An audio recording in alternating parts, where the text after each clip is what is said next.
Selamat pagi, program Kaltim Sepekan edisi kali ini akan menyajikan informasi seputar Kalimantan Timur dan sekitarnya bersama saya, Rosmi Rahma. Berikut rangkuman Kaltim Sepekan edisi kali ini. Di sela-sela berita-berita demonstrasi mahasiswa menentang Undang-Undang Cipta Kerja, kasus kematian warga terinfeksi virus corona di kota Samarinda ternyata belum menunjukkan tren mereda. Bahkan kini sudah 192 jenazah yang dikuburkan di pemakaman khusus pasien COVID-19 di Serayu, Tanah Merah, Samarinda Utara. Sebanyak 192 jenazah yang dikuburkan dengan protokol COVID-19 itu terdiri dari pasien-pasien yang positif maupun probable. Kasus probable terjadi karena pasien meninggal dunia sebelum adanya hasil swab yang proses pengujiannya di laboratorium memakan tempo waktu hingga beberapa hari. Data di kota Samarinda sendiri per 9 Oktober 2020 terjadi penambahan 45 kasus baru positif dan pasien sembuh 101. Sehingga akumulasi pasien terpapar virus selama masa pandemi sejak bulan Maret lalu sudah 3.247 orang. Total pasien sembuh 2.338 orang dan total pasien positif meninggal dunia 132 orang. Jumlah pasien positif yang masih dirawat secara mandiri maupun di rumah sakit ada 777 pasien. Pasien meninggal dunia yang diumumkan Satgas Penanganan COVID-19 Kalimantan Timur Jumat kemarin ada 10 orang dan 5 diantaranya di kota Samarinda. Kelimanya dimakamkan dengan protokol kesehatan. Assalamualaikum warahmatullahi wabarakatuh. Selamat sore. Hari ini tanggal 9 Oktober 2020, tepat pukul 16:30 kami dari tim Satgas Penanganan COVID-19 Kota Samarinda melakukan prosesi pemakaman ke 191 dan 192 kepada 2 jenazah. Jenazah pertama berasal dari Rumah Sakit Iqa Muiz dengan inisial YP, berjenis kelamin laki-laki, beragama Kristen Protestan, dengan hasil swabnya terkonfirmasi positif 19. Sedangkan jenazah kedua berasal dari Rumah Sakit Abdul Wahab Sarani dengan inisial NK, berjenis kelamin perempuan, beragama Islam, juga terkonfirmasi positif COVID-19. Oleh karena itu saat ini sedang dilakukan pemakamannya secara protokol COVID di Pemakaman Umum Serayu, Tanah Merah, Samarinda.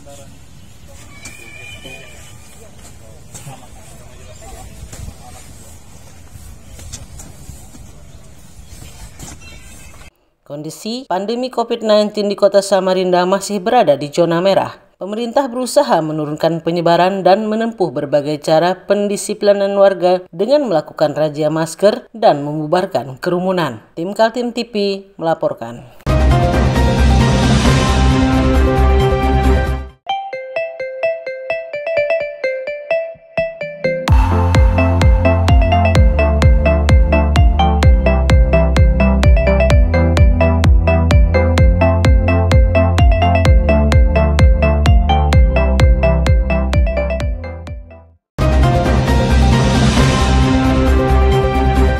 Aksi demonstrasi mahasiswa menolak Undang-Undang Cipta Kerja berbuntut protes dari 3 organisasi kewartawanan di Kalimantan Timur, AJI, PWI, dan IJTI. Ketiga organisasi menyayangkan terjadinya insiden kekerasan aparat kepolisian terhadap wartawan yang sedang melakukan liputan. Peristiwa itu terjadi Kamis 8 Oktober saat polisi sudah membubarkan massa yang melakukan demonstrasi di depan gedung DPRD Kaltim. Suasana mulai tidak kondusif karena terjadi lemparan benda-benda keras. Polisi mengamankan sekitar 12 orang peserta unjuk rasa dan membawa ke Mapolresta Jalan Slamet Riyadi, Karangasem. Para demonstran yang mengetahui rekan-rekannya ditangkap mendatangi Mapolresta dan meminta agar polisi melepaskan. Saat itulah suasana memanas yang berbuntut nyaris bentrokan. 5 wartawan yang datang meliput di Mapolres mendapat tindakan represif dari petugas kepolisian. Ada yang mengaku dijambak, diinjak kaki, dihardik dengan kata-kata kasar dan meminta menghapus video hasil rekaman.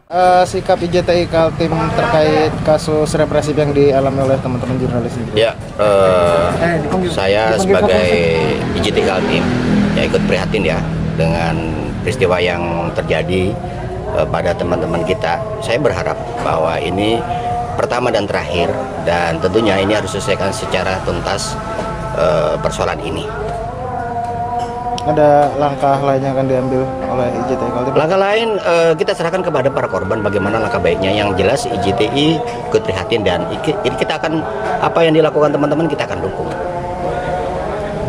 Oke. Kapolresta Samarinda Kombes Arif Budiman langsung merespon protes dari 3 organisasi wartawan. Kapolres meminta maaf dan akan menyelidiki apakah ada pelanggaran dilakukan petugasnya saat peristiwa di Mapolresta. Selama ini hubungan polisi dengan wartawan di kota Samarinda sangat baik, sehingga besar kemungkinan insiden itu adalah kesalahpahaman. Tim Kaltim TV melaporkan.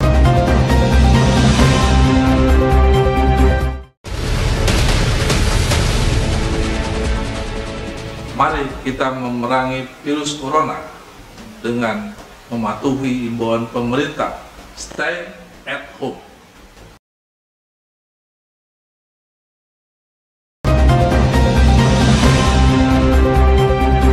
Demonstrasi pencabutan pengesahan Undang-Undang Cipta Kerja Omnibus Law berakhir ricuh. Masa aksi yang mengatasnamakan Balikpapan Bergerak atau Barak dibubarkan paksa oleh petugas kepolisian.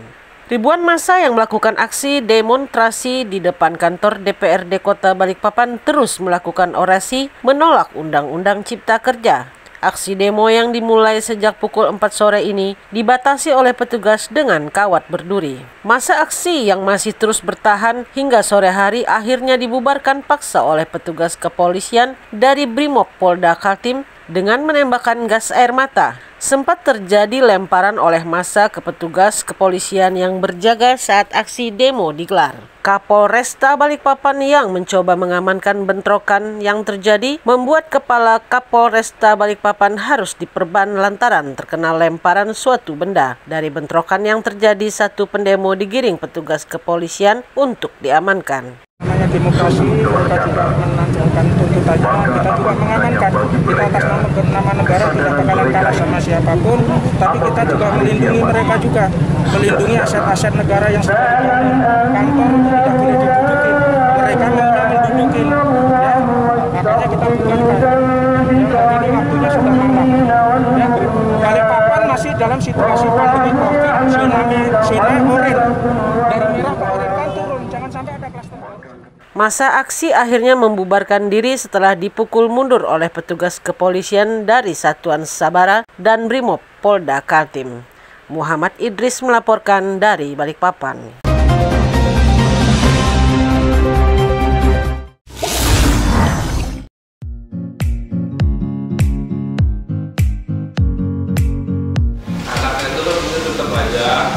Cara mudah beriklan digital di Kaltim TV.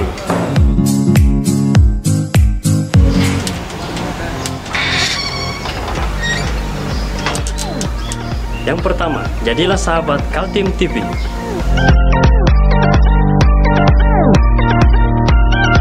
Dengan Rp1 juta, para sahabat mendapat 20 kali tayang di slot berita kamu.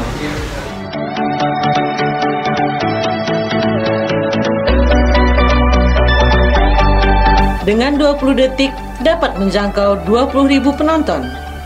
Anda beruntung karena mendapat kesempatan perdana dari kami. Ayo jadilah sahabat Kaltim TV.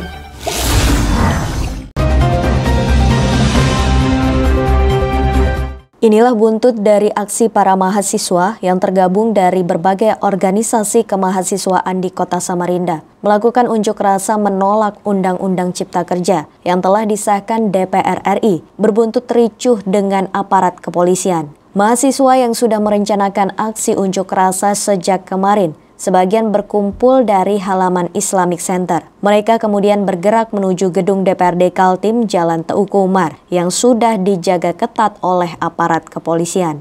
Polisi memasang kawat berduri dan sejumlah peralatan anti huru-hara. Awalnya hanya berisi orasi-orasi, namun tiba-tiba ada yang membakar ban dan menghalau kawat berduri yang dipasang polisi. Karena masa menuntut masuk ke dalam komplek DPRD Kaltim untuk menemui para wakil rakyat, polisi kemudian berusaha menghalau dengan menyemprotkan kerumunan dengan air bersih. Masa terlihat kucar-kacir dan ada yang terluka. Salah seorang aktivis mengatakan mereka ingin berdialog dengan anggota DPRD Kaltim, kemudian meminta anggota Dewan menolak UU Omnibus Law Cipta Kerja. Hanya saja sampai sore hari tidak ada anggota DPRD yang keluar menemui mereka. Kita akan bertahan sampai di sini, kita akan menduduki kantor DPRD karena 2 hari kita aksi tidak ada sama sekali itikat baik daripada pemangku kebijakan Kalimantan Timur untuk menanggapi permintaan kita. Maka hari ini kita di DPRD Kaltim akan menduduki sampai malam hari. Aksi menolak Undang-Undang Cipta Kerja ini terjadi juga di Balikpapan, Penajam Pasir Utara, Sangatta, dan Bontang. Tim Kaltim TV, Hardin dan Heriman melaporkan.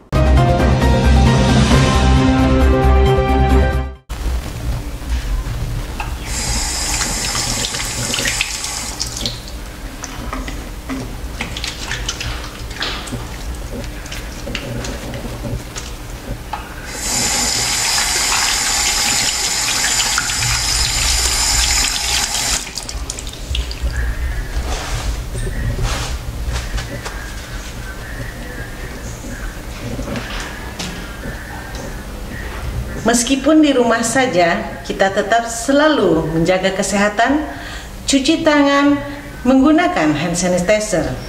Ingat, mulailah dari diri sendiri.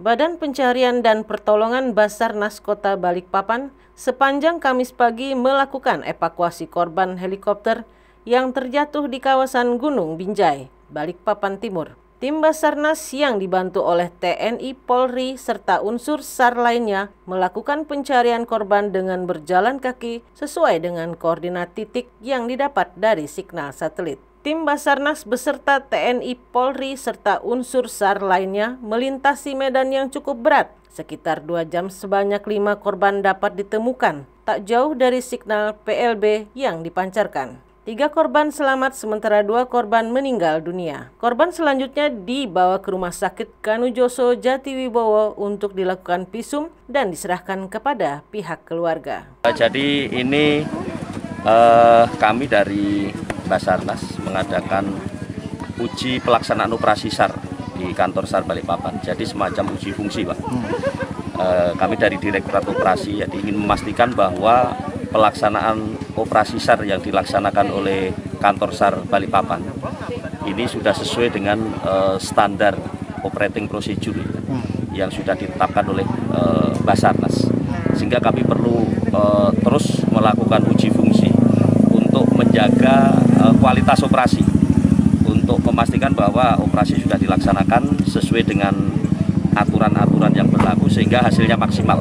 Pelayanan operasi SAR oleh kantor SAR Balikpapan kepada masyarakat bisa diberikan secara maksimal. Dan sebenarnya uji pelaksanaan ini tidak hanya di Balikpapan, tapi juga di seluruh kantor SAR di Indonesia. Dalam evakuasi korban helikopter yang dilakukan oleh tim Basarnas dan unsur TNI Polri merupakan simulasi dan uji pencarian dan pertolongan yang dilakukan pihak Basarnas selama 3 hari. Muhammad Idris melaporkan dari Balikpapan.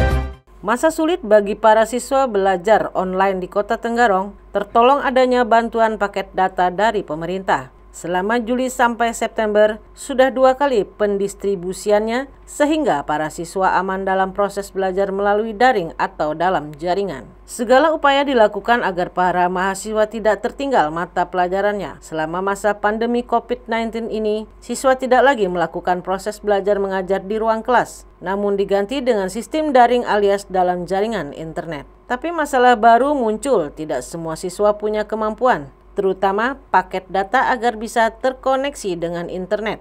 Karena itu, akhirnya pemerintah membantu biaya pulsa kepada siswa, termasuk juga para guru yang anggarannya diambil dari BOS atau biaya operasi sekolah. Jadi untuk melengkapi sarana pembelajaran daring, jadi melalui anggaran dana BOS, jadi sekolah kami sudah mendistribusikan subsidi pulsa, paket data maksudnya ini, ini 2 kali. Jadi tahap pertama dulu pada bulan Juli, tanggal 16 Juli saya ingat saya itu. Kemudian pada waktu itu sejumlah 4,5 GB. Kemudian pada bulan September, ini tahap kedua, kami memberikan subsidi lagi sebanyak 16 GB. 16 GB. Dalam jumlah siswa yang tahap pertama berapa siswa yang dapat, Pak? Yang 4,5 GB? Yang 4,5 GB seluruh siswa. Seluruh siswa. Jadi seluruh siswa jumlah berapa? 842. Oh iya. Yang 16? Yang 16 sama. Tahap kedua kan? Tahap kedua. Yang 16 GB juga seluruh siswa kami. Kutai Kartanegara termasuk kabupaten yang berada di zona merah di beberapa kawasan kelurahan. Lantaran itu sistem belajar dan mengajar masih tetap dilakukan melalui daring sampai kondisi pandemi COVID-19 benar-benar reda. Tim Kaltim TV Hardin melaporkan.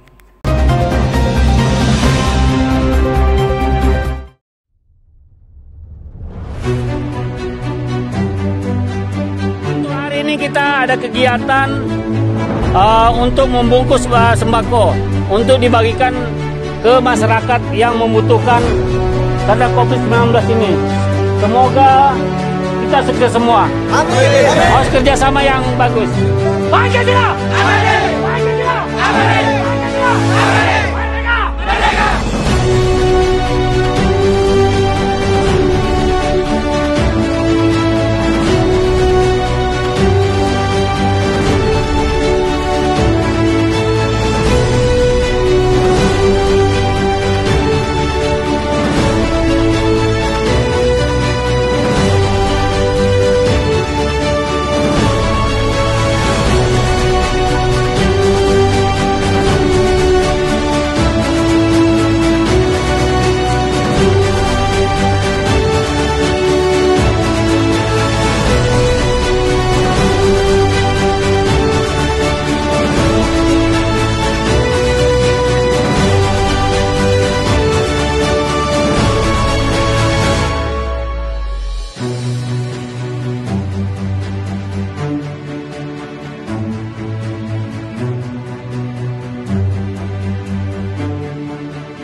Penggerebekan tim Reskim Mabes Polri ke lokasi di Dusun Antai, Desa Sebulu Modern menemukan adanya kegiatan ilegal. Tim Polri sudah memasang polis lain di kawasan tambang ilegal. Ditelusuri ke lokasi, terlihat papan pengumuman bahwa lahan di situ dalam proses penyelidikan dan penyidikan Direktorat Tindak Pidana Tertentu Barreskrim Polri. Tersangkanya dijerat Undang-Undang Nomor 4 Tahun 2009 tentang pertambangan mineral dan batu bara. Ada juga sejumlah alat berat di polis lain, yaitu sebanyak 16 unit truk roda 10 dan 5 unit alat berat. Kepala Desa Sebulu Modern Jumadin yang dikonfirmasi mengakui adanya penambangan batu bara secara ilegal di desanya.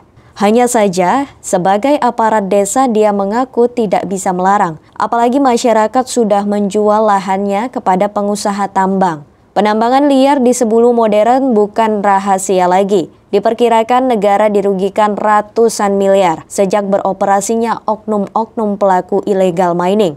Sebuah LSM dari Lira Lumbung Informasi Rakyat menyebutkan sudah sering melaporkan adanya kegiatan ilegal itu tapi tidak pernah digubris. Pada prinsipnya sebenarnya kami sudah laporkan ke Mabes ke Polri, ke Polres Kukar, bahwa dengan adanya tambang dugaan ilegal di Sebulu yang lagi marak sampai saat ini, sudah kami laporkan secara tertulis. Namun sampai saat ini kayaknya belum ada progres mengenai laporan kami itu. Terakhir saya konfirmasi lagi ke pihak Polres, terus penyidiknya mengatakan bahwa lagi sakit. Nah, tapi itu sudah 2 mingguan lebih, hampir 3 mingguan surat itu kami kirim. Cuman pertanyaan saya, kira-kira kapan ya? Tersangka FF ditangkap setelah diperiksa di Mapolresta Samarinda. Tim Bareskrim Mabes Polri kemudian membawanya ke Jakarta. Tim Kaltim TV, Hardin, melaporkan. Sudah 7 bulan anggaran refocusing bergulir, namun para wakil rakyat di DPRD Kaltim mengakui tidak mengetahui bagaimana realisasi anggaran dijalankan mitranya di pemerintahan Provinsi Kaltim. Padahal anggaran COVID disetujui sebesar 534 miliar. Para wakil rakyat mengakui sering ditanya oleh warga kapan dana bantuan langsung tunai dari Pemprov Kaltim disalurkan. Kenapa warga terdampak di kabupaten kota belum menerima bantuan Pemprov? Lantaran itu, menurut anggota DPRD Kaltim dari Partai Golkar, Ninja Listiono, pemerintah Provinsi Kaltim tidak boleh berdiam diri saja. Pemprov Kaltim harus mengkomunikasikan masalah pembiayaan ini agar tidak berkembang. Bicaranya kalau bicara kesehatannya maka pemerintah sudah memiliki anggaran, ya. Cuma sekarang kan penyerapannya aja hari ini saya belum dapat laporannya. Karena beberapa waktu lalu saya juga minta untuk pemerintah untuk segera dapat memberikan report terkait penyerapan anggaran. Itu yang pertama. Kedua, saya juga minta pemerintah untuk segera mengumumkan kepada kita, kepada masyarakat, berapa sih sebenarnya biaya untuk penanganan pasien COVID. Sehingga average-nya kita bisa hitung. Misalnya harga tertinggi dan terendahnya kan sudah ada nih. Masa kita kalah dengan pemerintah pusat? Pemerintah pusat hari ini sudah mengeluarkan kebijakan maksimal swab itu harganya adalah 900. Kan begitu. Nah, saya juga minta pemerintah provinsi ini bisa juga memberikan informasi kepada masyarakat sebenarnya untuk penanganan pasien COVID itu berapa sih? Terendahnya seperti apa, tertingginya seperti apa? Selain soal bantuan langsung tunai, DPRD Kaltim juga menerima pertanyaan dari konstituen mengenai anggaran biaya bagi setiap pasien dan jenazah yang dimakamkan dengan protokol COVID-19. Seolah-olah masyarakat menuduh rumah sakit maupun tenaga medis membisniskan pasien dan jenazah COVID. Juga isu-isu di masyarakat yang berkembang bahwa ada isu-isu bahwa biaya-biaya yang dikeluarkan itu sampai penguburan itu besar. Nah, ini kan kita nggak boleh seujon ya. Teman-teman dari dinas tenaga medis sudah kerja capek-capek, resikonya luar biasa. Tapi kemudian ada tuduhan-tuduhan yang mungkin akhirnya menjadi isu. Lebih baik pemerintah segera dibuka. Pemprov Kaltim beberapa waktu lalu mengakui rendahnya serapan bantuan untuk warga terdampak COVID karena kehati-hatian terhadap data penerima. Tim Kaltim TV, Hardin, melaporkan.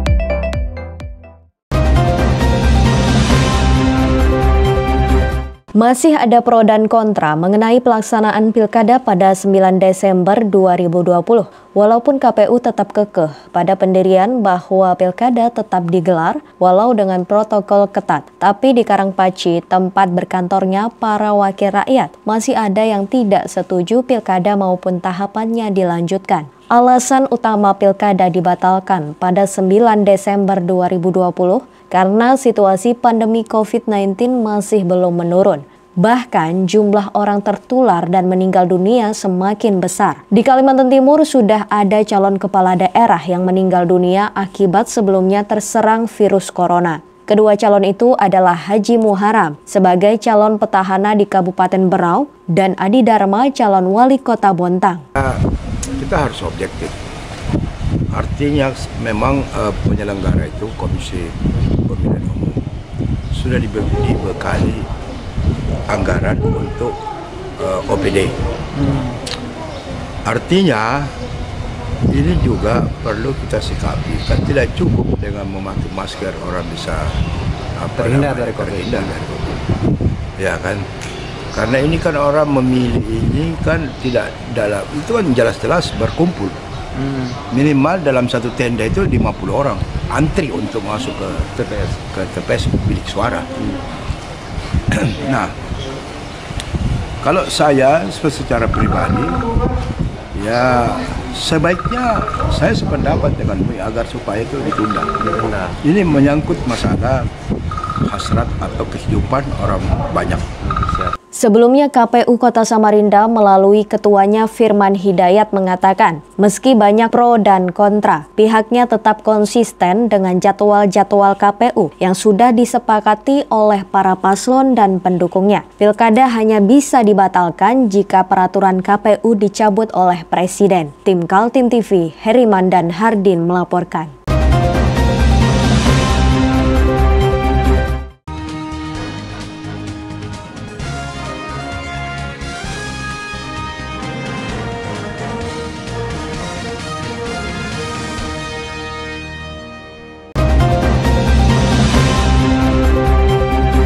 Demikian Kaltim Sepekan edisi kali ini. Informasi lainnya dapat Anda simak melalui situs website kami www.kaltim.tv, channel YouTube dan fanpage Facebook Kaltim TV.